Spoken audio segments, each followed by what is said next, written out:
नमस्कार दोस्तों, स्वागत है आपके अपने YouTube चैनल ईरा टेक्निकल ज्ञान में। आज 22 मई 2022 को आरकेसीएल का एग्जाम हुआ था और उसमें 35 क्वेश्चन पूछे जाते हैं, ये आप सबको पता है। तो उन 35 क्वेश्चनों के जो आज के पेपर के आंसर है वो आप लोगों के सामने में लेके आए हैं। तो कंटिन्यू बने रहें और उन 35 क्वेश्चनों में आप अपना क्वेश्चन आंसर चेक कर लें कि कितने आप लोगों के आंसर सही हुए और कितने रॉन्ग हुए। तो पहला प्रश्न पूछा गया था कि ई मित्र का पूरा नाम क्या होता है। तो ई का मतलब इलेक्ट्रॉनिक होता है, आगे ई मित्र दे रखा है, तो आपका राइट आंसर होगा सी, इलेक्ट्रॉनिक मित्र।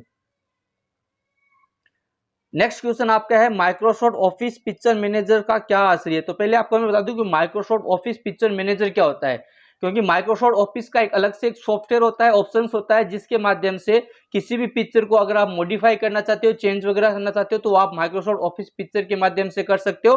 तो इसमें आपको क्या होता है कि एक आवेदन जो स्क्रीन दिए गए किए गए दस्तावेजों को संपादित करने के लिए सहायता करता है, वो आपका माइक्रोसॉफ्ट ऑफिस पिक्चर मैनेजर होता है। तो इसका राइट आंसर होगा बी, सेकंड के अंदर। थर्ड क्वेश्चन में पूछा गया है कि नीचे दिए गए स्क्रीन लॉग में से कौन सी स्क्रीन लॉग एंड्रॉइड डिवाइस पर उपलब्ध होते हैं। यानी मोबाइल के अंदर जो स्क्रीन लॉग के ऑप्शंस होते हैं वो किस किस प्रकार के होते हैं। तो वो आपको होते हैं पिन, पासवर्ड और पैटर्न, तीनों प्रकार के यूज हैं एंड्रॉइड डिवाइस के अंदर। तो इसका राइट आंसर होगा ऑल ऑफ द अबाउ, इनमें से सभी। फोर्थ क्वेश्चन पूछा गया था खालिस्तान के जरिए आप वर्तमान डॉक्यूमेंट की किसी लोकेशन को दूसरे डॉक्यूमेंट या वेबसाइट से जोड़ सकते हैं। तो अगर आप किसी वेबसाइट के माध्यम से जोड़ रहे हो या किसी दूसरे फाइल या किसी दूसरे डॉक्यूमेंट के माध्यम से जोड़ रहे हो, तो उसके लिए आपका ऑप्शन होता है हाइपरलिंक, इसका आप चयन करेंगे। तो चौथे के अंदर जो राइट आंसर है वह बी है, हाइपरलिंक। पांचवें प्रश्न में पूछा गया था किसी सेल एंट्री के लिए दिया गया कमेंट स्क्रीन पर क्या दिखता है। तो आप अगर किसी एंट्री सेल पे या सेल एंट्री पे अगर आप कोई कमेंट करते हो तो वो आपका कमेंट ऑप्शन ही कहलाता है, वो आपका दिखाई देता है। तो पांचवें में होगा आपका ए। छठा क्वेश्चन पूछा गया था प्रेजेंटेशन में विद्यमान सभी स्लाइड का एक जैसा प्रदर्शन चाहने के लिए आप निम्न में से क्या उपयोग करोगे। यानी सभी स्लाइडों को आप एक जैसा ही देखना चाहते हो तो उसके लिए आप लोगे C answer, slide layout option का इस्तेमाल करोगे। सातवां क्वेश्चन आपका इंस्टॉल प्रोग्राम को अनइंस्टॉल करने के लिए क्या करते हैं। तो इसके लिए दो प्रोसेस होते हैं। एक तो होता है आपके सेटिंग ऐप के द्वारा होता है, दूसरा कंट्रोल पैनल में जाकर आपका अनइंस्टॉल करने का काम होता है। तो इसमें दोनों ऑप्शंस दिए हैं, सी के अंदर कंट्रोल पैनल के द्वारा और सेटिंग ऐप के द्वारा, दोनों विकल्प सही हैं। तो इसका राइट आंसर होगा सी। आठवां क्वेश्चन है ईमेल पते को ध्यान में रखते हुए सही विकल्प क्या होंगे। तो इसमें देखो, ईमेल जब भी आप किसी को मेल करते हो तो आपके पास क्या होना जरूरी है और आप किस प्रकार मेल कर सकते हो उसके बारे में पूछा गया है। तो यह पूछा गया है कि उसमें हमेशा @ चिन्ह होना चाहिए। यानी जिस एड्रेस के अगर साथ में @ नहीं है तो मतलब वो एड्रेस वैलिड नहीं होगा। तो एक तो @ चिन्ह होना जरूरी है, दूसरा उसमें कभी खालिस्तान नहीं होता। जब भी आप ईमेल एड्रेस को देखते हो तो उसमें कभी भी आपको कोई स्पेस ऑप्शंस नहीं मिलता, यानी खाली स्थान आपको नहीं मिलता, सारे अक्षर आपको कंटिन्यू लिखने हुए होते हैं। तो इसका राइट आंसर होगा ए और बी दोनों सी आंसर।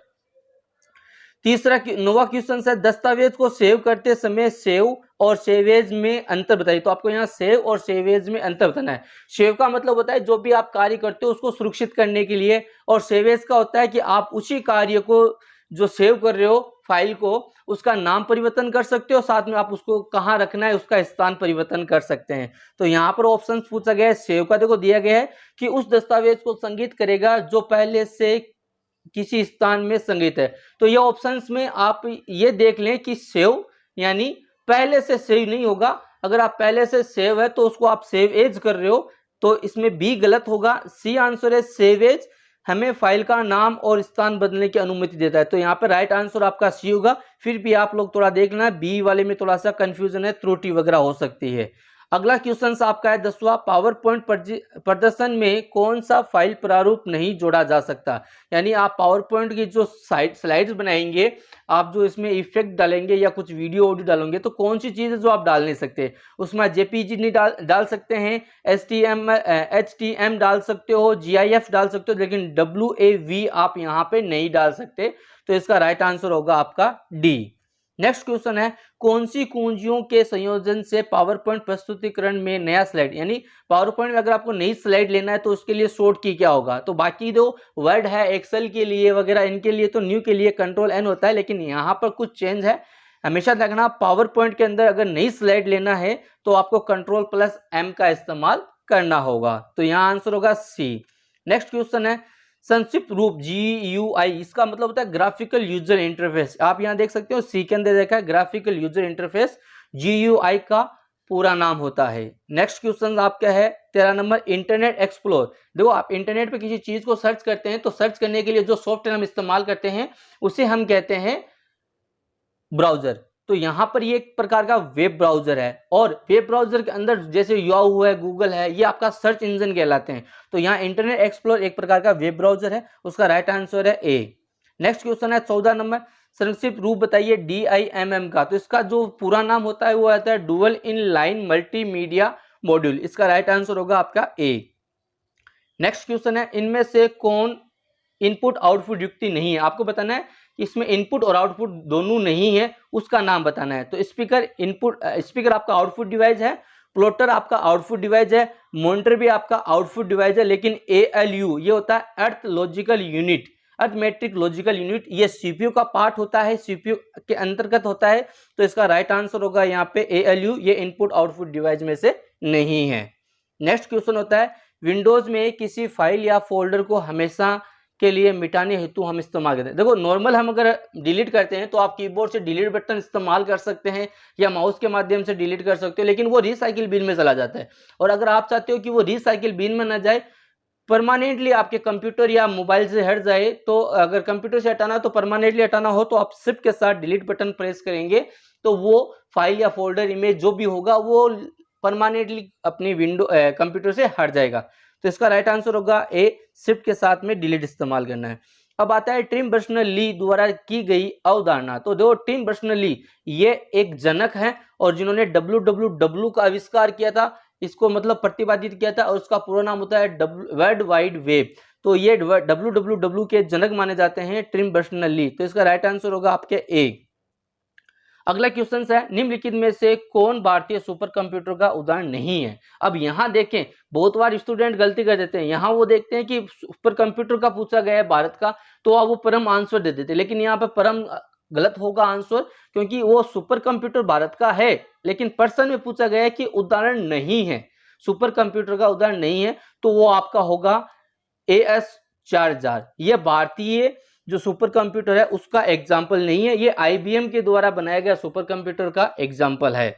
नेक्स्ट क्वेश्चन आपका है, साटा का विस्तारित रूप बताइए। तो यहाँ होगा सीरियल एडवांसमेंट टेक्नोलॉजी अटैचमेंट, जो पहला आंसर है ऑप्शन है ए, वो सही होगा इसका।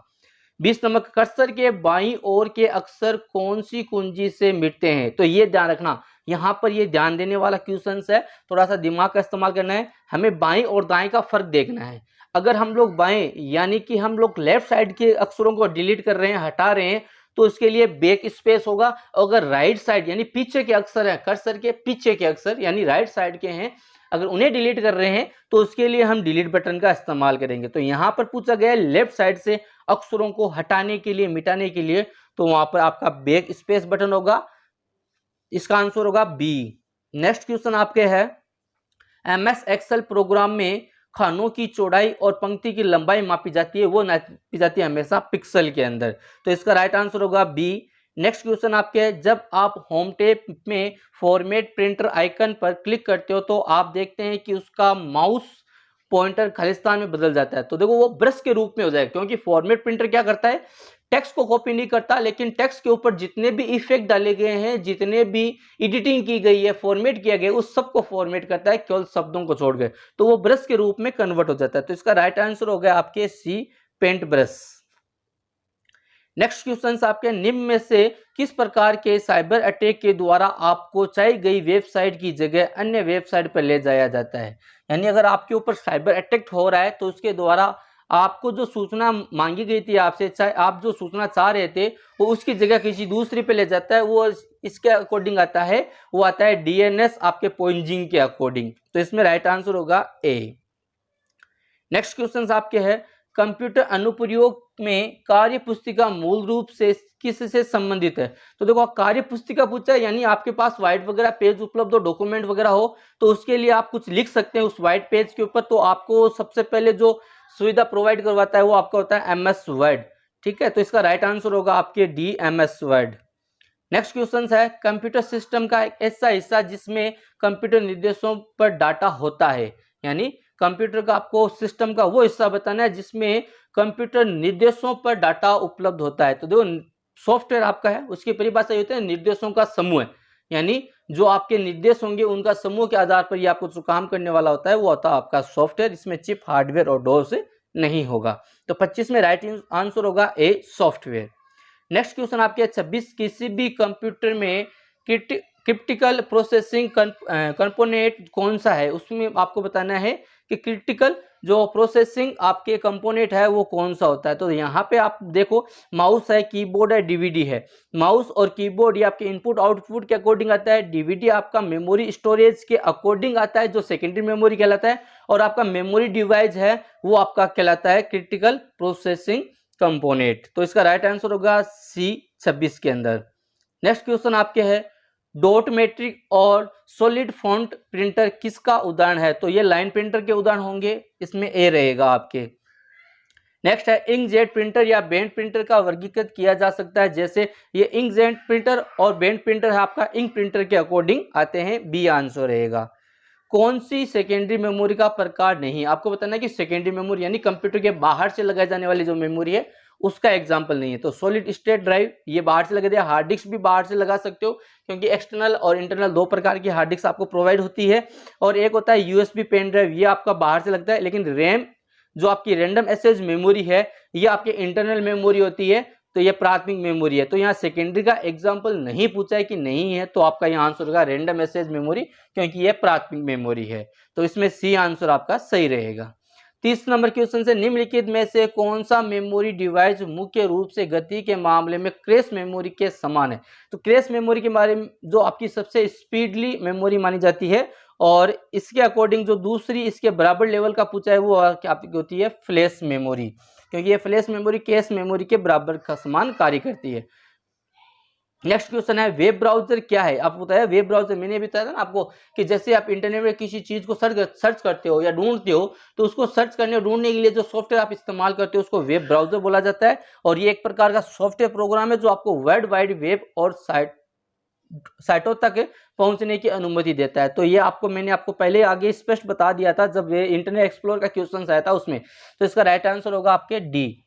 नेक्स्ट क्वेश्चन है 32 नंबर इंटरनेट सर्च इंजन का एक उदाहरण दो। तो सर्च इंजन का मैंने उसी के साथ में बताया था कि जैसे याहू है, गूगल है ना, आपके ये सर्च इंजन के अंतर्गत आते हैं जो इंटरनेट आपके वेब ब्राउजर को ओपन करने के बाद में आपको निश्चित स्थान पर ले जाने का काम करवाने का जो काम होता है वो सर्च इंजन का होता है। तो विंडोज आपका ऑपरेटिंग सिस्टम है, Linux operating system, MS word आपका सॉफ्टवेयर है, जबकि याहू है वो आपका सर्च इंजन है। तो यहाँ पे सी आंसर राइट होगा। 33 नंबर क्वेश्चन है ईमेल भेजने के लिए निम्नलिखित में से क्या अनिवार्य है। ईमेल भेजने के लिए आपके पास ईमेल आईडी होना जरूरी है, जो आपके प्रेषक ईमेल आईडी यानी जिसको आप सेंड कर रहे हो उसकी ईमेल आईडी आपके पास होना जरूरी है। इसके बाद अगला क्वेश्चन है जो सेकेंड लास्ट क्वेश्चन अपना MS वर्ड 2010 के किस टैब में हेडर और फुटर विकल्प उपलब्ध है। यानी हेडर और फुटर किस टैब के, जैसे टैब के अंदर होम है, इंसर्ट है, व्यू है, पेज लेआउट है, बहुत सारे टैब होते हैं, उनमें से आपको बताना है कि कौन सी टैब के अंदर हेडर और फुटर ऑप्शंस मिलते हैं। तो यहाँ पर इंसर्ट जो टैब है उसके अंदर आपको हेडर और फुटर की सुविधा प्रोवाइड होती है और हेडर आपके पेज के ऊपर लगा जाता है, फुटर आपके पेज के नीचे लगाया जाता है। लास्ट जो आपका क्वेश्चन है 22 मई 2022 का जो आरकेसीएल एग्जाम का लास्ट क्वेश्चन है वो है निम्न में से कौन सा ई वॉलेट का वैध उदाहरण है। ई वॉलेट का वैध उदाहरण बताना है तो यहाँ पे आपका ड्रॉप बॉक्स राइट आंसर होगा ए, ये आपका ई वॉलेट का वैध उदाहरण। अब ई वॉलेट क्या होता है, यानी इलेक्ट्रॉनिक इंटरनेट के ऊपर जो आप अपने डॉक्यूमेंट को, दस्तावेज को सेव रखने के लिए जो एप्लीकेशंस वगैरह इस्तेमाल करते हो वॉलेट, वो आपका ई वॉलेट कहलाता है। तो आपका ड्रॉप बॉक्स ये आपका ई वॉलेट के अंतर्गत आता है। तो ये थे आपके 35 क्वेश्चन आरकेसीएल के। चेक कर लेना कितने क्वेश्चंस आपके सही हुए हैं। अगर इनमें से एक दो क्वेश्चंस अगर मेरे भी गलत हो रहे हैं तो आप उसको भी सुधार करवा लेना, क्योंकि काफ़ी कम टाइम के अंदर आपको ये आंसर की उपलब्ध करवाई दी जा रही है। और इसके साथ में अगर आपको वीडियोस अच्छा लगे, क्वेश्चंस के आंसर अगर आपको अच्छे लगे तो कमेंट बॉक्स में जाकर जरूर बताएं। और अभी तक आपने मेरे चैनल को अगर सब्सक्राइब नहीं किया तो प्लीज़ चैनल को सब्सक्राइब करें, बेल आइकन को प्रेस कर लें, ताकि ऐसे और भी जो वीडियोस होंगे कंपटीशन एग्जाम के लिए, मोबाइल टिप एंड ट्रिप्स के लिए या कुछ छोटे मोटे ब्लॉग्स के लिए, तो वो आपको यहाँ इस चैनल पर सबसे पहले मिलते रहेंगे। तो तब तक के लिए धन्यवाद और आप सभी को इस एग्जाम के लिए ऑल द बेस्ट। आप सभी अच्छे नंबरों से पास हो।